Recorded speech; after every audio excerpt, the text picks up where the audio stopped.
Yes, reka mbasuhuze kandi mbifurize kugira ibe byiza, mbifurize kugira impagarike n'ubugingo nshuti bakunze mugenda banatwe badukurikirana mu Rwanda, amajyepfo, amajyaruguru, asirazuba, uburengerazuba n'uburyo Kigali. Mwese twizere ko mukomeje kugubwa neza, mwese twizere ko ibintu bikomeje kuba amahoro cyane, mbese ibintu twizere ko bikomeje kuba amahoro umasa. Hanyuma rero n'amakuru menshi nitwe mutangazamakuru bitandukanye hayongoye niyongera ngo nze tuganira mu gihe gito cyane bitarambiranye kugira ngo tuze turebe ngo ese ni gute byifashe, ese habaye iki, uti bimeze bite. Rero reka mitemera muri siporo niho naza guhera kubera ko ndabona hari amakuru menshi. Nkubwire ko umugabo bita Fitina Ombolenga yamaze kwandikira Rayon Sport asaba gusesa amasezerano. Umukinnyi kandi myugariro w'ikipe ya Rayon Sport Ombolenga Fitina yandikiye ubuyobozi bw'ikipe ndetse kandi bimenyesha ko ashaka gusesa amasezerano yarafitanye nayo. Ibaro kandi yandikiwe Bwana Twagirayezu Tade umuyobozi wa Rayon Sport yisobanura impamvu ndetse n'amakuru ari kutubariza nyine ibikubiye mu masezerano. Nimye kandi mwibaruwa Ombolenga agaragaza ko hari ibyo bumvikanye bitubahirijwe, harimo no kutamuha amafaranga yiswe recruitment fees ndetse kandi no kutamuhemba ku gihe. Ati kubwumvikane kubera nyine ko mutubahirije ibikubiye muri contrat harimo kutama recruitment yanjye asigaye ndetse no kutamimbera ku gihe. Umukinnyi kandi wahoze akinira ikipe ya PRFC ndetse yaje muri Rayon Sport mwaka ushize akaba yaritezweho kongera ikipe nyine bunaribonye ndetse n'ubwunganizi bukomeye. Kugeza ubu kandi ubuyobozi bwa Rayon Sport ndetse ntiburagira icyo butangaza kuri iyi baruwa y'uyu mugabo bita Fitina Ombolenga ko tumenye ese baraza kuba bakubereza amasezerano cyangwa anago baraza kuyubahiriza. Hanyuma rero nyine muri Sport ndakubwira ko visa yatumye witwa myugariro nyine wa AS Kigali ahagarika ruhago imburagihe. Ndayishimiye Thierry kandi wari myugariro w'ikipe ya AS Kigali yamaze guhagarika gukina umupira w'amaguru nk'umwuga ndetse nyuma yo kwerekeza mu gihugu cy'Ubudage. Ikinyamakuru Umuseke kandi kivuga ko Ndayishimiye yagiye mu Budage mu ntangiriro z'uku kwezi kwa Gicurasi, nubwo kandi impamvu nyamukuru itatangajwe ku mugaragaro. Bivuga kandi yahisemo guhagarika umwuga we ndetse wo gukina umupira kugira ngo ajye gukora mu yindi mirimo. Uyu mukinnyi kandi ukina mu gice cy'ubwunganizi hagati cyase bw'ubwunganizi yanyuze mu makipe nyine harimo Marine FC yo mu karere ka Rubavu, Kiyovu Sport ndetse na AS Kigali arimo ndetse yarimo abarizwamo kuri uyu munsi mbere yo kwerekeza muri mu Burayi.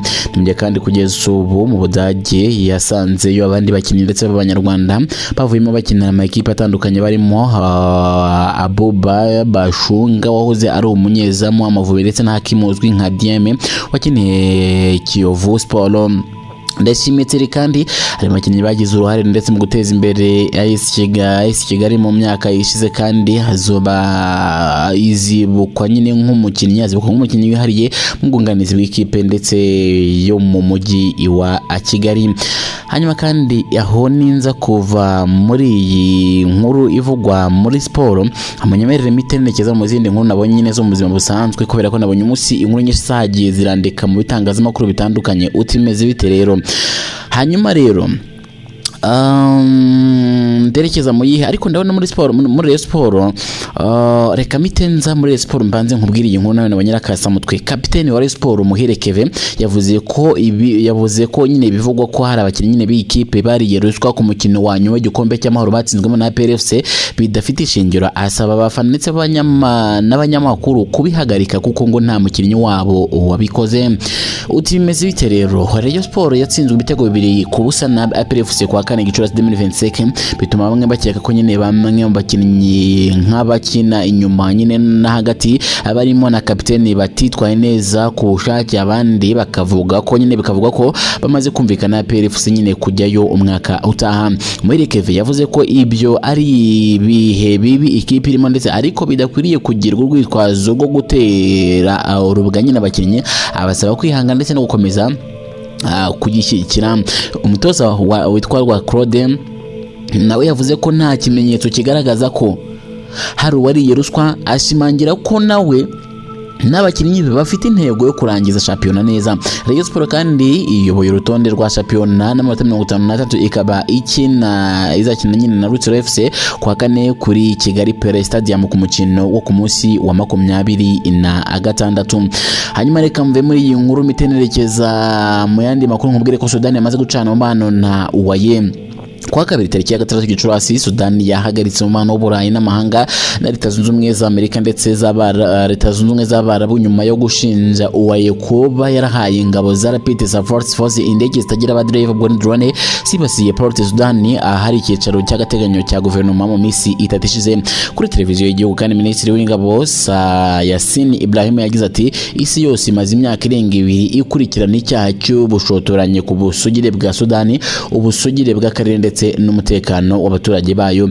Byakozwe kandi na Leta Zunze Ubumwe z'Abarabu binyuze mu bafatanyacyaha babo hano, ndetse mu gihe kandi yashinje uwaye kuba yarahaye intwaro ziteye ubwoba ingabo za Rapid Support Forces RCF sibo na General Mohamed Hamdan Dagalo wegumuye ku mugaragaro ndetse ku mugaba mukuru w'ingabo Abdel Fattah al-Burhan muri Mata 2023. Ni mu gihe kandi kugeza Minisitiri w'Ingabo yakomeje agira ati igihe Leta Zunze Ubumwe z'Abarabu azabonaga ibikoresho byabo bigiye gutsindwa imbere y'ingabo zacu, bongereye inkunga yabo Sudani ndetse izasubiza iki gitero hakoreshejwe uburyo ndetse bwose bukenewe kugira ngo igihugu kibungabunge ubusugire bwacyo. Yakomeje kandi asobanura ko kubera ubwo bugizi bwa nabi bukomeje ndetse akanama gashinzwe umutekano n'ubwirinzi kimeje gutangaza ko Leta Zunze Ubumwe z'Abarabu ari igihugu cyabateye bacanye mu bantu wa diplomasi nazo, ndetse hafunzwe ambasade ya Sudani hamwe na konsila ya Sudani boni muri Abu Dhabi. Iri tangazo kandi rya guverinoma ya Sudani rije nyuma y'umunsi umwe urukiko mpuzamahanga rw'ubutabera urukiko rukuru rw'umuryango w'abibumbye ruteye utwatsi ikirego Sudani ishinjamo Abu Dhabi ubufatanyacyaha muri jenoside kubera nyine ishyikiye RCF. Hanyuma kandi iyo nkuru ninza kuyivaho ndaza gutanerekeza mite nsambura ibitangazamakuru bitandukanye nkubwire ibyo gusambanya ababikira ndetse kandi ngo byagizwe ibanga muri Kiliziya Gatolika.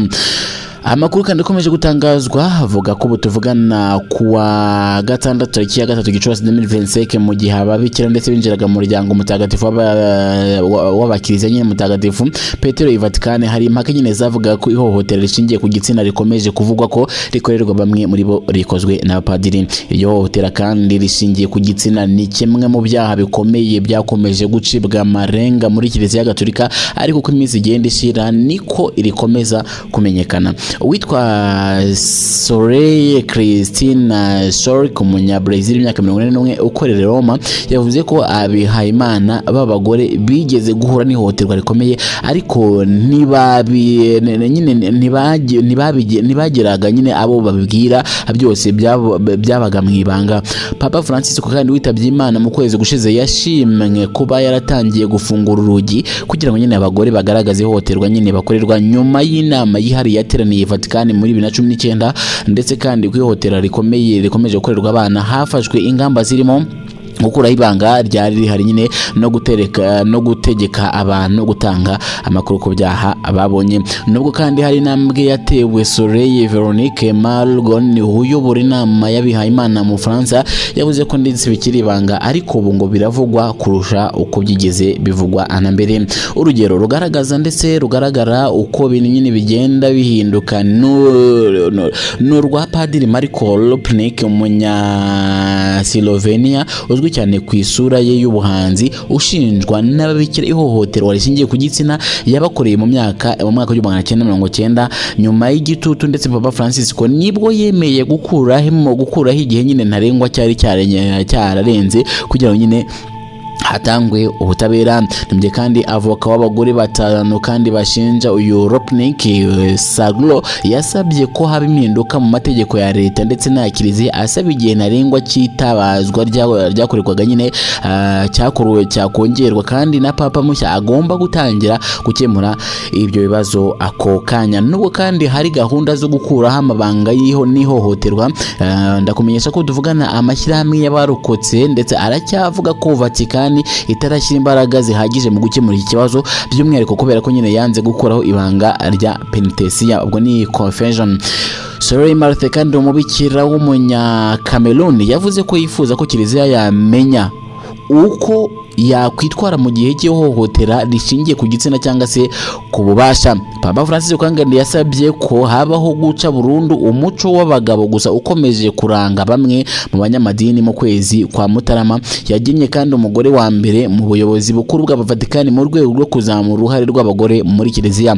Ishyirahamwe mpuzamahanga ry'ababikira ndetse kandi UISG rihagarariye abarenga 600 ku isi yatangiye gahunda zo guhugura ndetse no gushishikariza abagize amadini gutanga amakuru ku ihohoterwa. Uyu Margon kandi uyu mubikira yasoje agira ati ntimugomba gutekereza ko byose bikemurwa na Vatikani. Iyo ni imwe mu mizi kandi y'icyo kibazo, gutekereza ko abagabo nyine aribo bavuga. Hanyuma rero kambashimire cyane inshuti bakunze mukomeje kubana natwe, amakuru yaracyakomeje 5 kuri 5, mukomeze kugira ibihe byiza. Bye bye. Amakuru yo aracyakomeza kubageraho neza cyane 5 kuri 5. Icyo twabwa no kanda subscribe, amakuru yose akajya bageraho neza cyane. Ndabashimira.